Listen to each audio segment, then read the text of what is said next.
Hello, welcome back to Submachine 10. We just finished exploring the storage facility, and basically all we did here was open up the loop, which we will revisit when we have some more items. In the meantime, we will now visit 101 and see what we can find there. Alrighty, so what should we call this area? Well, we got this like cow skull here. It seems to be missing a few of whatever these are. So let's remember this. If there is countless number of sublayers, it's practically impossible for two people to end up in the same layer, right? Yes, good observation. But the non-living matter can be persistent between layers. Yes, there are special building materials mixed with just a hint of karmic water. This technique was discovered during the 4th Dynasty. Naturally, the architects of the plan, so you can imagine how a non-living sentient organism powered by the superintelligence of Shiva was able to embrace all layers at once. The submachine is now living in 5 dimensions. Yeah, so basically this place we're at is built in such a way, there's multiple layers, but there's some things that carry over between layers because of the way they're built. Alright, so this apparently like sends the ladder up and down.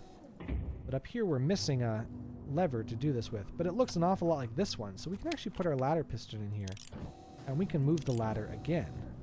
Real quick, I'm going to go over this way. We see insufficient data. Not sure what that means, but we can open this up. And inside we see some discs. Yeah, we're missing one here. So I guess we need to find a data disk to put into there, to this computer.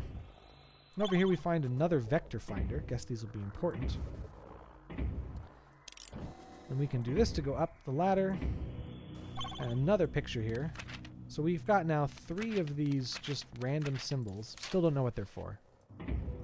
And another portal that's just available to us. And this takes us back to game number 8, the plan. In particular, the first layer. And we can actually take back the coil we used to power up that laser, because it's in disarray now.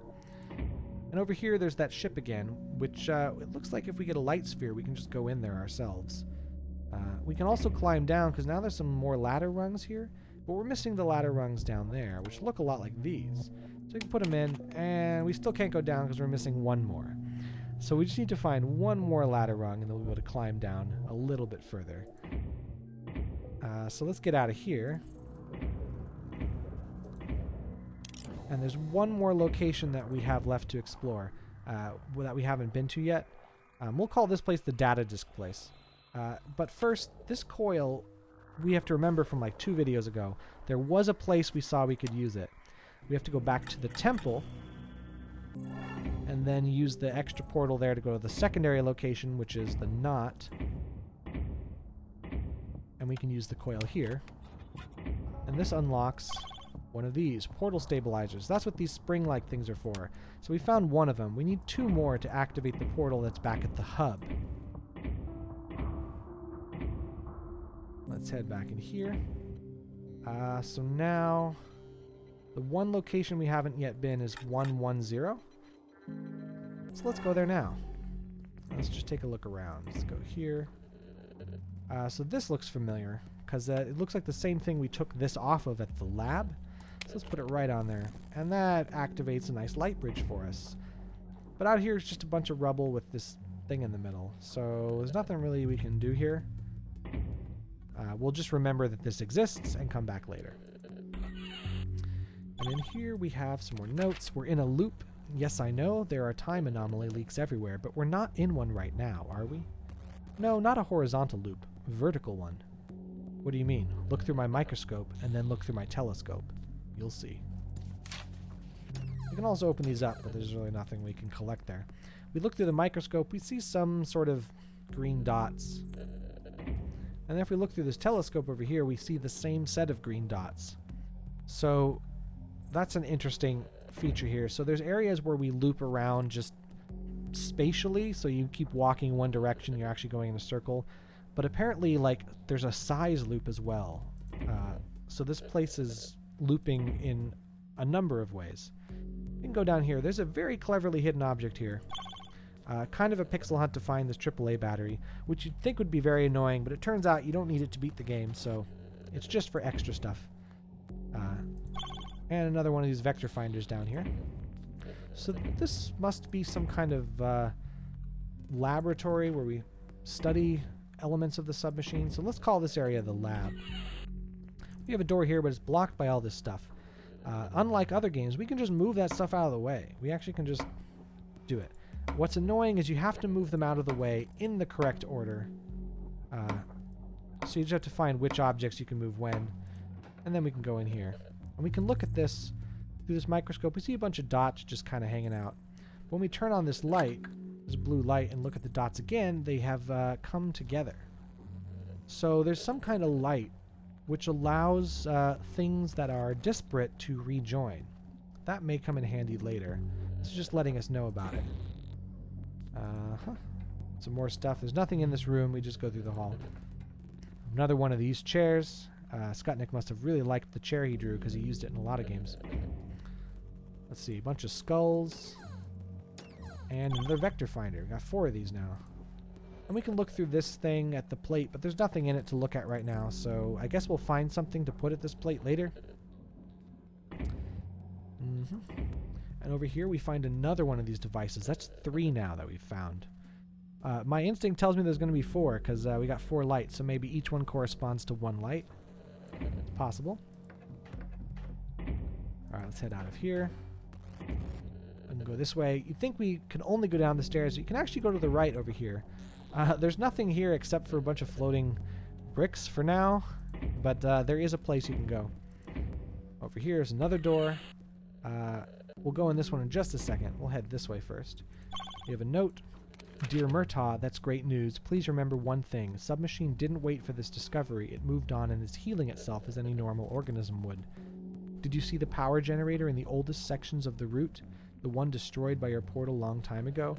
Now it's being rebuilt by 5 karmic veins. If you haven't seen it, please do. It's remarkable proof that Submachine became sentient being. Not sure if we get to look at this part, the oldest sections of the route, because the part of the route we went to is not the power generator itself.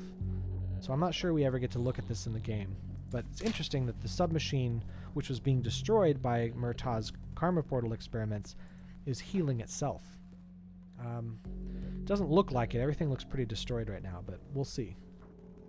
So we have some kind of thing. Looks almost like a radio, but not quite. Let's just remember this device and come back later. And there's that cow skull again. The same one from the data disk area. So maybe something connects the two. Maybe if we do something in the other one, we'll open this panel. There's also a door over here. And in here we have some kind of machine connected to this blue light.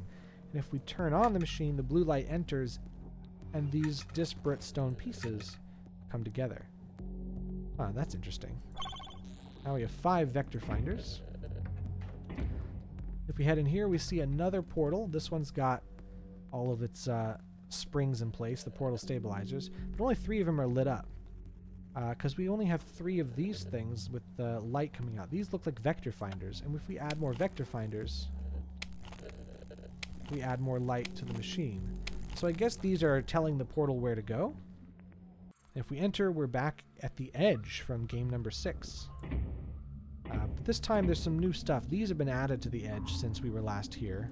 We cannot do anything with them. And when we climb on this pipe, we actually see this hatch that wasn't there before.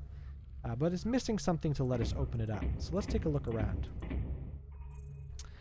We can go back over here, but this cliff ends a lot earlier than it used to. And we have another picture. So we have 4 of these random symbols now. These grates, I guess we can just pop them off now. They've been sitting here long enough, the screws just come right off. We can enter. So in here we've got one of these computers. You can just turn it off. It looks like they have these plasma charges in them. And a pedestal, nothing on it. Or maybe this was on it and it fell off. This is a blockade removal tool. Not sure what that's for. Another plasma charge right here. And... yep, the 4th one of these devices. So we should remember where all 4 of those are, because they will definitely come in handy later. So here we have some sort of gear and 2 exits. Another one of these capsules. This time it's got another plasma charge in it. And we can't turn this wheel. It seems like something is blocking us from turning the wheel. But we do have a blockade removal tool, so we're going to find a use for this. And it must be in this room, because if we turn that wheel, it might do what it did in the 6th game, which is rotate this room, allowing us to access new places. So we got to do something to remove a blockade. And there are 3 holes right here in the center. It's really easy to miss. You can stick this fork right in there, and it allows you to take that right off, and now we can turn the wheels. But I will take care of that next time, as I am running out of my arbitrary time for these videos. So I'll see you then. Bye.